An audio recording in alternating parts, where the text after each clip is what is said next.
August 1ನೇ ತಾರೀಕಿನಿಂದ clean Bengaluru ಅಭಿಯಾನವನ್ನು ಆರಂಭ ಮಾಡಲಾಗ್ತಾ ಇದೆ. ಕೃಷ್ಣ ಬೈರೇಗೌಡ ಅವರ ಸೂಚನೆಯ ಮೇರೆಗೆ ಈ ಅಭಿಯಾನಕ್ಕೆ ಚಾಲನೆಯನ್ನು ಕೊಡಲಾಗ್ತಾ ಇದೆ. 15 ದಿನದಲ್ಲಿ ಬೆಂಗಳೂರಿಗೆ ಕಸದಿಂದ ಸ್ವಾತಂತ್ರ್ಯ ಅಂತ ಸಚಿವರು ಹೇಳಿದ್ದಾರೆ. ಎಷ್ಟರ ಮಟ್ಟಿಗೆ ಅದು ಇಂಪ್ಲಿಮೆಂಟ್ ಆಗುತ್ತೆ ಗೊತ್ತಿಲ್ಲ, ಹೇಳ್ತಾ ಇದ್ದಾರೆ ಸಚಿವರು. 15 ದಿನದಲ್ಲಿ ಆಗತ್ತಾ ಅಂತ ಪ್ರಶ್ನೆ. ಬೆಂಗಳೂರಿನ ರಸ್ತೆಯಲ್ಲಿ ಕಸ ಯಾವ ರೀತಿ ಬಿದ್ದಿರುತ್ತೆ ಅಂತಂದ್ರೆ 15 ದಿನ ಅಲ್ಲ 15 ವರ್ಷ ಕಳೆದ್ರೂ ಕೂಡ ಇದು ಸರಿ ಹೋಗುತ್ತೆ ಅನ್ನೋ ಗ್ಯಾರಂಟಿ ಯಾರಿಗೂ ಇಲ್ಲ. ಸಚಿವರು ಹೇಳ್ತಾ ಇದ್ದಾರೆ ಮಾಡ್ತೀವಿ ಅಂತ, 15 ದಿನದಲ್ಲಿ ಇದನ್ನು ಸರಿ ಮಾಡ್ತೀವಿ. 5 ಪಾಲಿಕೆಗಳು ಈಗಾಗಲೇ 1016 ಬ್ಲ್ಯಾಕ್ ಸ್ಪಾಟ್ಗಳನ್ನು ಗುರುತಿಸಿದ್ದಾವೆ. ಅದನ್ನೆಲ್ಲ ಕ್ಲೀನ್ ಮಾಡಬೇಕು ಅಂತ 15 ದಿನದ ಅವಧಿಯಲ್ಲಿ ಎಲ್ಲೆಲ್ಲಿ ಬ್ಲ್ಯಾಕ್ ಸ್ಪಾಟ್ಗಳಿದಾವೋ ಅದು ಕ್ಲೀನ್ ಆಗುತ್ತೆ ಮತ್ತು ಕಸ ಮುಕ್ತ ಬೆಂಗಳೂರು ಮಾಡ್ತೀವಿ ಅಂತ ಸಚಿವರು ಹೇಳಿಕೊಂಡಿದ್ದಾರೆ.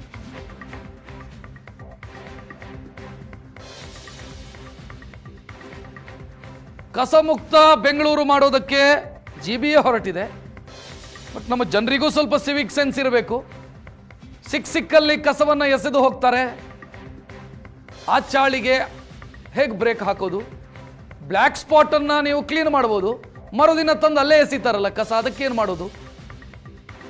ಈ ಎಲ್ಲ ಸವಾಲುಗಳ ಮಧ್ಯೆ ಕಾರ್ಯಾಚರಣೆ ನಾಡ್ದಿಂದ ಶುರುವಾಗುತ್ತೆ.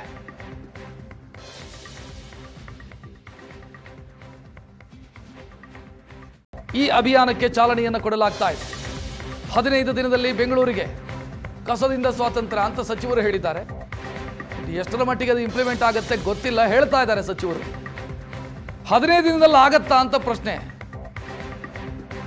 ಬೆಂಗಳೂರಿನ ರಸ್ತೆಯಲ್ಲಿ ಕಸ ಯಾವ ರೀತಿ ಬಿದ್ದಿರುತ್ತೆ ಅಂತಂದ್ರೆ 15 ದಿನ ಅಲ್ಲ 15 ವರ್ಷ ಕಳೆದ್ರೂ ಕೂಡ ಇದು ಸರಿ ಹೋಗುತ್ತೆ ಅನ್ನೋ ಗ್ಯಾರಂಟಿ ಯಾರಿಗೂ ಇಲ್ಲ. ಸಚಿವರು ಹೇಳ್ತಾ ಇದ್ದಾರೆ ಮಾಡ್ತೀವಿ ಅಂತ, 15 ದಿನದಲ್ಲಿ ಇದನ್ನು ಸರಿ ಮಾಡ್ತೀವಿ. 5 ಪಾಲಿಕೆಗಳು ಈಗಾಗಲೇ 1016 ಬ್ಲ್ಯಾಕ್ ಸ್ಪಾಟ್ಗಳನ್ನು ಗುರುತಿಸಿದ್ದಾವೆ.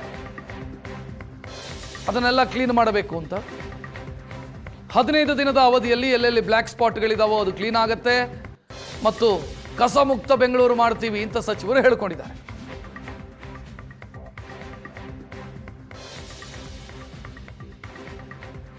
ಕಸ ಮುಕ್ತ ಬೆಂಗಳೂರು ಮಾಡೋದಕ್ಕೆ GBA ಹೊರಟಿದೆ. ಬಟ್ ನಮ್ಮ ಜನರಿಗೂ ಸ್ವಲ್ಪ ಸಿವಿಕ್ ಸೆನ್ಸ್ ಇರಬೇಕು. ಸಿಕ್ಕಲ್ಲಿ ಕಸವನ್ನು ಎಸೆದು ಹೋಗ್ತಾರೆ.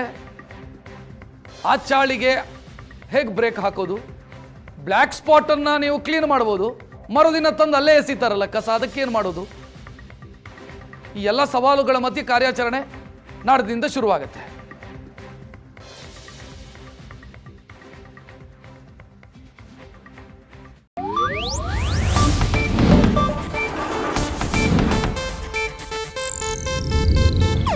ಇದು ಏಷ್ಯಾನೆಟ್ ನ್ಯೂಸ್ ನೆಟ್ವರ್ಕ್ ಪ್ರಸ್ತುತಿ.